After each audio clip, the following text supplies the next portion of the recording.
Hadrian's Wall was nearly 80 miles long and 6 metres high.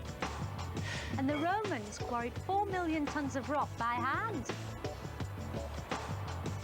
95% of businesses are now connected to the internet, and the growing demand.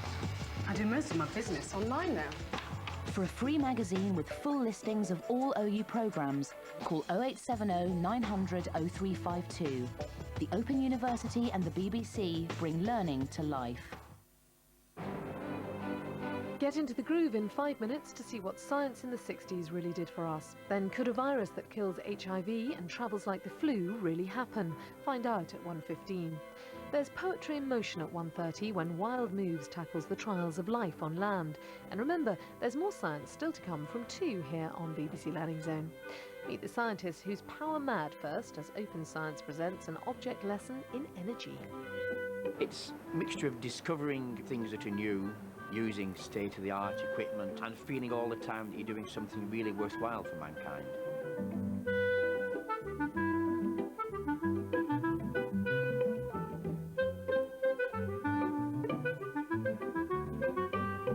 I'd become interested in fusion right from the Zeta days in the mid-1950s. As a young schoolboy, it captured my imagination that people could harness the power of the sun.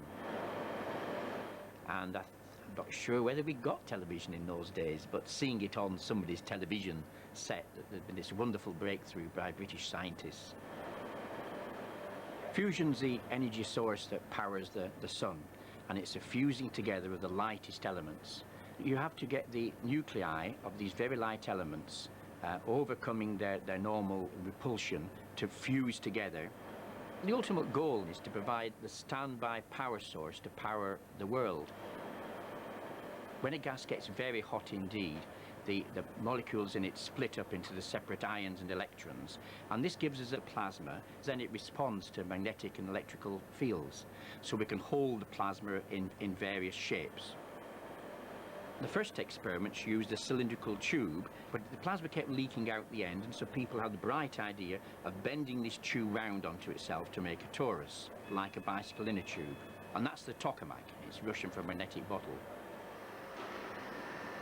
This is the START spherical tokamak. It stands for small tight aspect ratio tokamak, and it's the world's first spherical tokamak. And it's basically a simple cylindrical tank, and up the centre rod flows 500,000 amps of current during the plasma shot, and that returns through these limbs. There are 8 equal limbs, and that completes the toroidal field circuit that the Russians advocated and as the essence of a tokamak. We're very proud of this machine. It's had a very big impact, and to think it was just put together out of spare parts and designed mainly in the room of the Machine Man pub, it's had a really big success. The Meccano and the technical aspects of and playing with capacitor banks appealed to me enormously on the first machine, START, because we helped build it ourselves. And so we actually got the spanner out and put things together, and that was great fun. This is the control room. When we're running the machine, the physicists sit at this side, the engineers sit at the other side. We have about 15 minutes in between shots to design the next shot based on the results of the one before. A shot lasts about 1/3 of a second. It will go up to about 1 second this next campaign, and eventually about 5 seconds the next 2 or 3 years. I remember the first time we realised that START was working. My colleague Mikhail laid out on the floor the traces from the various pickup coils to convince me that the plasma had actually gone and formed a ball in the centre of the machine, because we didn't have the luxury with the high-speed video cameras that we have nowadays. And so that day was a very special day when we realised that this machine was actually working and forming a plasma in the centre. The very good thing about fusion, once we get it to work, is that the fuel is very, very plentiful, and environmentally it's very friendly. Fusion could be the background constant source of power. At the present level of funding, I would expect something like 25 or 30 years before the first fusion power plant is operational. We always focus on the long-term object. That's what got me interested in plasma physics and fusion in the first place. It seems such a noble objective.